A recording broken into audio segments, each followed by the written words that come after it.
Halo semuanya, salam sehat untuk kita semua.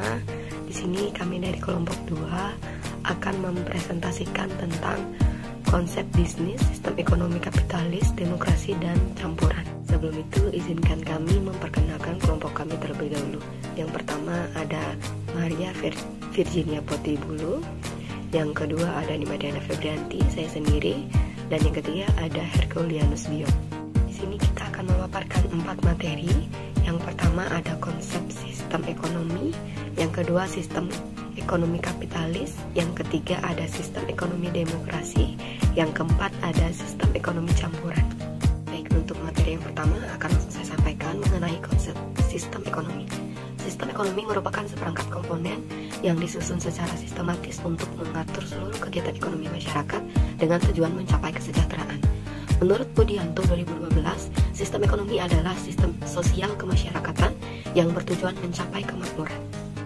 Selanjutnya, pengertian sistem ekonomi kapitalis.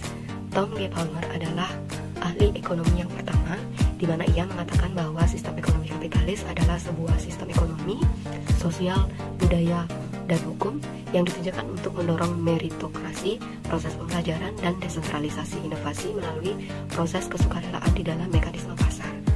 Kemudian ada pilar-pilar sistem ekonomi kapitalis. Yang pertama ada hak milik swasta atau private property. Lembaga ini merupakan elemen pokok dari kapitalis. Ia menjamin bahwa setiap orang mempunyai hak untuk mencapai barang-barang ekonomi dan sumber-sumber daya melalui cara legal, mengadakan perjanjian-perjanjian sehubungan dengan penggunaannya, dan apabila perlu dengan menjualnya. Yang kedua ada dibina oleh tangan tak terlihat atau the invisible hand. Prinsip tersebut menyatakan bahwa untuk mencapai hal yang terbaik untuk masyarakat, setiap individu dalam sebuah masyarakat kapitalis dimotivasi oleh kekuatan-kekuatan ekonomi sehingga ia akan bertindak sedemikian rupa untuk mencapai kepuasan terbesar dalam pengorbanan atau biaya yang sekecil-kecilnya. Yang ketiga ada individualisme ekonomi. Pernyataan ini menjadi kunci kapitalis dalam arti bahwa adanya intervensi pemerintah akan menyebabkan timbulnya individualisme ekonomi dan kebebasan ekonomi. Intervensi pemerintah dibatasi pada aktivitas tertentu. Yang keempat ada persaingan dan pasar-pasar bebas atau free market competition. Prinsip bekerjanya mekanisme pasar menyebabkan terjadinya persaingan.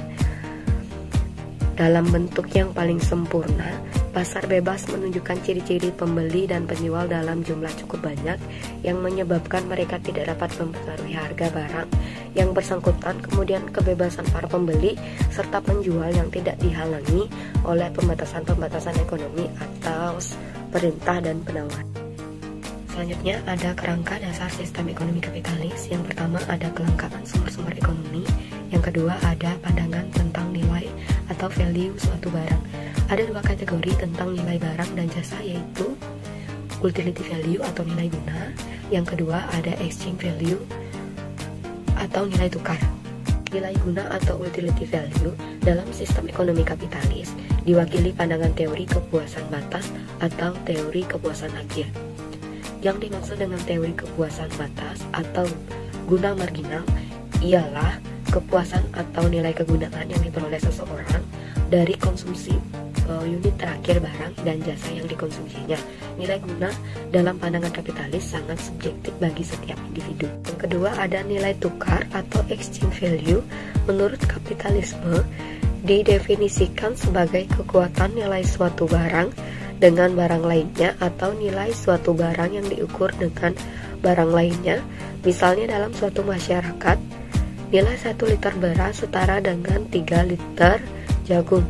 Untuk mencapai mekanisme pertukaran yang sempurna atau untuk menghindari kesulitan nilai tukar suatu barang dengan barang lainnya, maka harus ada alat tukar atau medium exchange yang menjadi alat ukur bagi semua barang dan jasa. Yang ketiga ada peranan harga dalam sistem ekonomi kapitalis. Yang pertama ada peranan harga dalam produksi, dan yang kedua ada peranan harga dalam menentukan konsumsi. Selanjutnya akan dipaparkan oleh Virginia. Ciri-ciri sistem ekonomi kapitalis.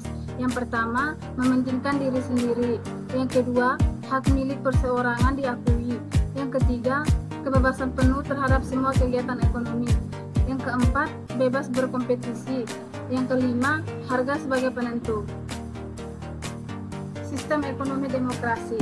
Sistem ekonomi kerakyatan merupakan wujud dari perekonomian yang berbasis rakyat, yaitu perekonomian yang fokus pada kepentingan rakyat, dan merupakan inti dari pasal 33 Undang-Undang Dasar 1945 Suarsono 2020. Prinsip ekonomi kerakyatan.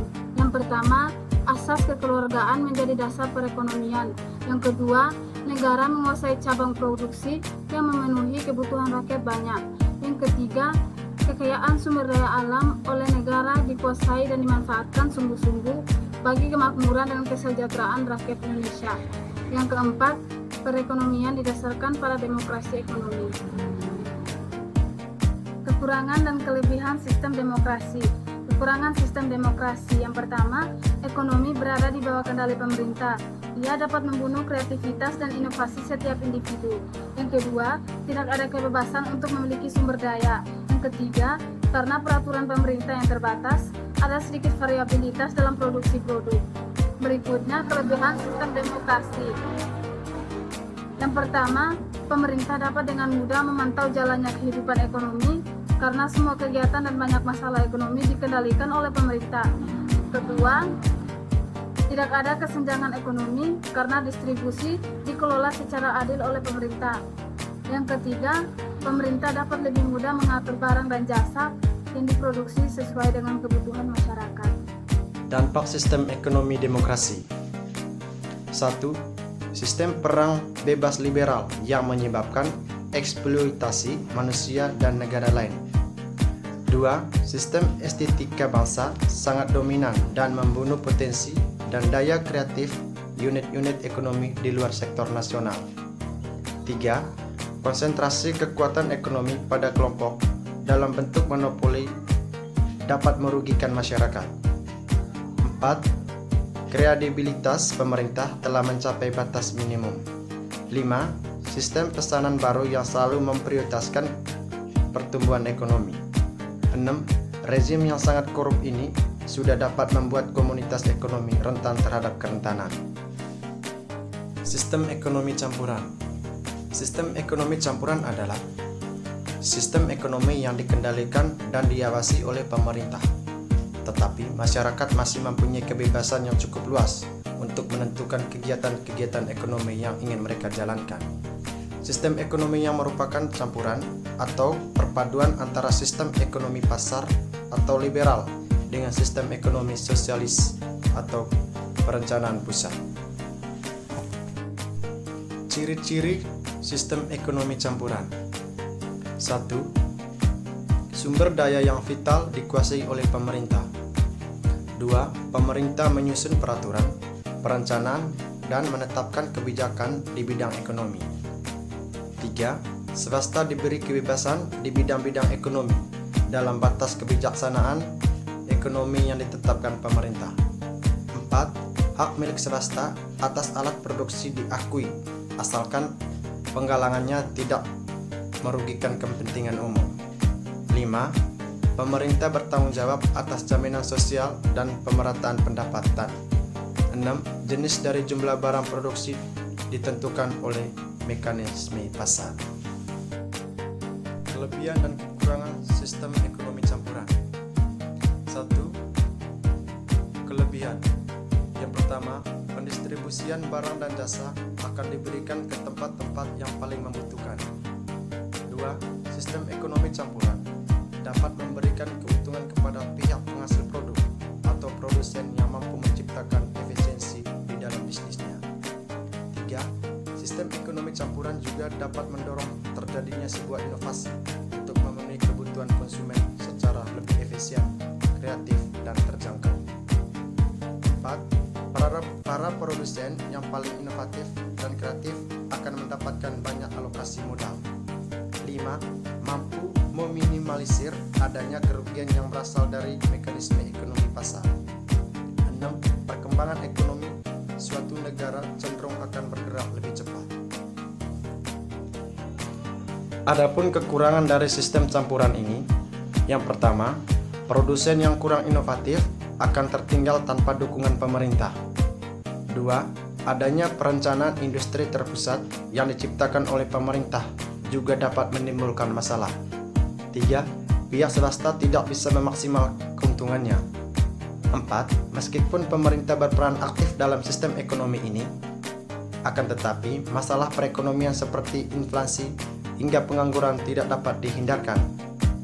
5. Pertumbuhan laju ekonomi yang lambat dibandingkan dengan sistem ekonomi liberal. 6.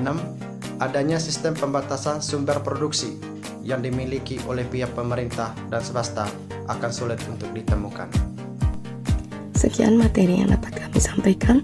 Apabila ada kesalahan kata ataupun kesalahan materi, kami mohon maaf. Terima kasih.